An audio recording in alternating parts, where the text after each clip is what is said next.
Putra kesayanganku menikah dengan seorang perempuan yang memiliki usaha catering dan kue. Kuakui masakannya memang enak. Tak heran jika menantuku itu bergelut di dunia kuliner.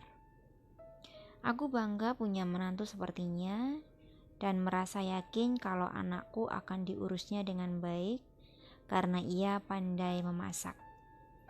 Meski terkadang ada rasa iri saat mereka berkunjung ke rumah. Anakku tak lagi mau makan masakanku. Harus selalu istrinya yang masak. Sejak saat itu, kusuruh menantuku bekerja kantoran dan menutup usaha cateringnya. Namun, ia menolaknya. Aku mengancamnya agar anakku tak memberinya nafkah jika ia masih membandel. Dan akhirnya ia menurut, namun hanya beberapa bulan saja. Jadi pekerja kantoran dan kembali menggeluti dunia kuliner seperti sebelumnya.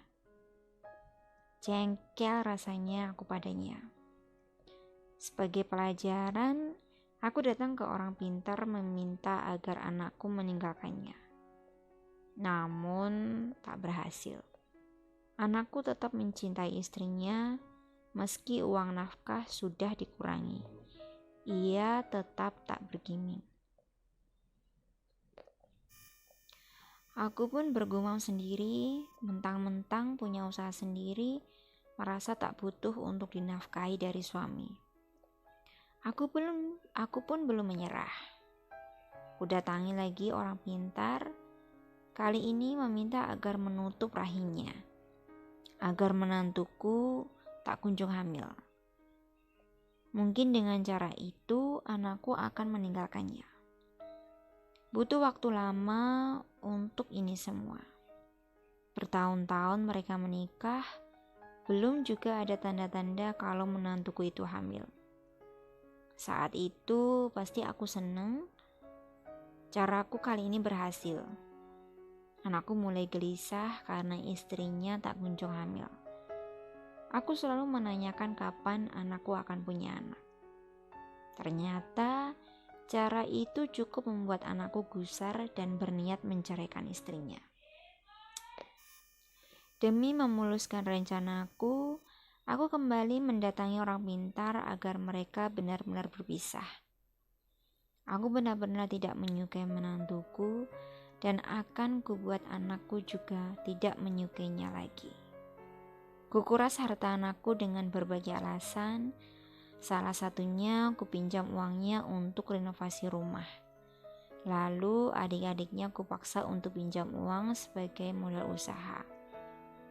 Lalu suamiku kupaksa juga pinjam uangnya untuk membeli sebidang tanah. Ya, anakku menurut saja.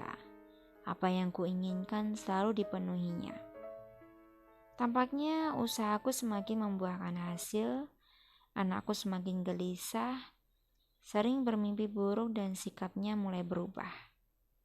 Begitu pengakuan menantuku, aku hanya bisa tersenyum menang. Tinggal tunggu saatnya mereka berpisah, meskipun aku tahu anakku begitu mencintai istrinya.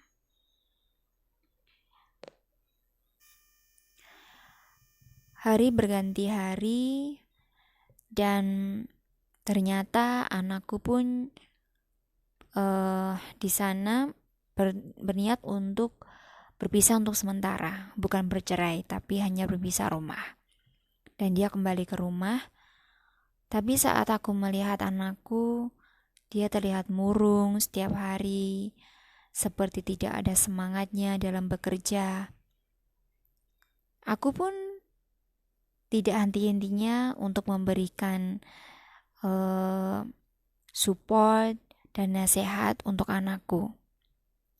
Tapi mungkin karena anak laki-lakiku juga sangat mencintai istrinya, tidak semudah itu dia bisa melupakan dan mencari pengganti di luar sana.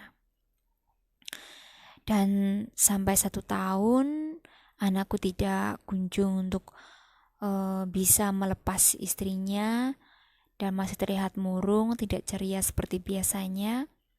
Aku pun merasa bersalah dengan apa yang sudah aku lakukan, dan aku pun menasihati anakku bahwa tidak ada salahnya untuk bisa memperbaiki hubungan dan kembali semua dari awal.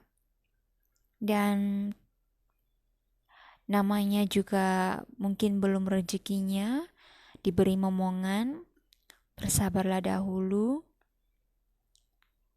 dan mencari dokter atau tempat-tempat yang lain di sana yang bisa membantu ikhtiar anakku untuk mendapatkan momongan. Dan anakku di situ menyetujui dan kembali ke istrinya, dan aku pun berusaha untuk mencari jalan gimana aku bisa menebus kesalahanku. Dan alhamdulillah setelah 3 tahun anakku mempunyai momongan, seketika itu aku pun senang. Ya meskipun aku belum bisa jujur kepada anakku bahwa apa yang sudah aku lakukan padanya. Tapi sebenarnya di jauh relung hatiku sebagai seorang ibu, tidak ada niatan yang buruk untuknya. Aku hanya berusaha untuk menjadi nomor satu untuknya dan tidak diduakan. Karena aku merasa anakku tidak lagi perhatian denganku saat itu. Anakku hanya perhatian dengan istrinya, dan istrinya. Bahkan untuk makan masakanku pun dia sudah tidak mau. Jadi apa yang sudah aku lakukan sebenarnya karena kecemburuan dan ketidakpedulian anakku terhadapku. Semoga apa yang aku lakukan, yang saat ini mendengar ceritaku, kalian tidak melakukan hal yang sama. Dan semoga apa yang aku lakukan bisa terampuni dan bisa aku tebus saat aku bisa memberikan yang terbaik kepada cucuku.